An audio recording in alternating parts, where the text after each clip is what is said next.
Ma Bible quotidienne, le verset du jour. Jacques chapitre 4, verset 5, je cite. Croyez-vous que l'Écriture parle en vain? C'est avec jalousie que Dieu chérit l'Esprit qu'il a fait habiter en nous. Fin de citation, glorifions le Seigneur. Par le sang de Jésus, nous sommes enfants de Dieu.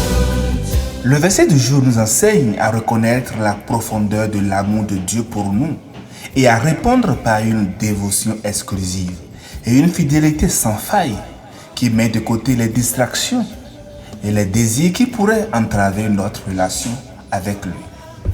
Bien-aimé, Jacques aborde dans ce chapitre les querelles et les conflits au sein de la communauté des croyants qu'il attribue aux passions conflictuelles au sein de chacun. Il en appelle à une plus grande humilité et à un abandon de la convoitise mondaine qui conduit à l'hostilité contre Dieu.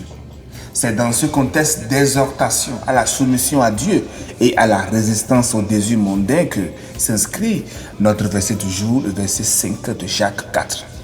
Le verset commence par une question rhétorique qui remet en question la légitimité des désirs égoïstes et conflictuels parmi les croyants, en soulignant l'importance et la pertinence des Écritures. Le verset dit « Croyez en vous que l'Écriture parle en vain ». Le parle en vain, là, fait référence à la gravité, la sincérité avec laquelle nous devons prendre les enseignements des Écritures.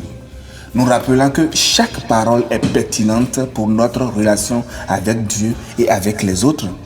La jalousie divine évoquée ici souligne le désir de l'Éternel pour un engagement total et sans partage de notre part, rejetant ainsi toute idolâtrie et toute amitié avec le monde qui nous éloigne de lui.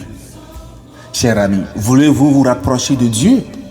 Sachez que lui, l'Éternel, il le désire. La preuve en est qu'il habite en chacun de nous. À quel point pouvez-vous devenir plus proche? Nous pouvons toujours nous approcher davantage de Dieu dans notre relation avec lui. Bien aimé, en réalité, c'est nous qui déterminons le degré d'intimité de notre relation. Même s'il habite en nous, le Saint-Esprit ne nous force pas à avoir une relation avec l'Éternel. L'Éternel veut que nous l'accueillions dans notre vie.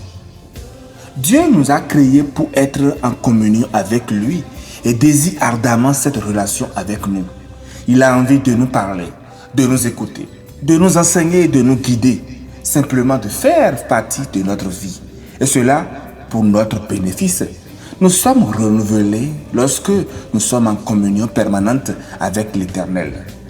Chers amis, je nous invite à réfléchir régulièrement sur ce qui nous occupe la majeure partie de notre temps, de notre énergie et de notre pensée. Est-ce que ces choses nous rapprochent de Dieu ou nous en éloignent-elles? Nous devons aussi réévaluer nos priorités pour s'assurer que notre relation avec Dieu est au premier plan et non régulée à l'arrière-plan de nos vies occupées. Les bénédictions découlant du temps que nous passons avec le Père sont infinies. Mes amis, je vous encourage à tout faire pour prendre le temps d'être en communion avec le Père. Il attend, il dit, viens à moi. Donc, allez-y et découvrez ce qu'il a en réserve pour vous. Chers frères et sœurs, Dieu ne te cherche pas pour rien. Il te veut rien qu'à lui. Méditez sur tout cela et paix de Christ sur tous. Alléluia chez vous.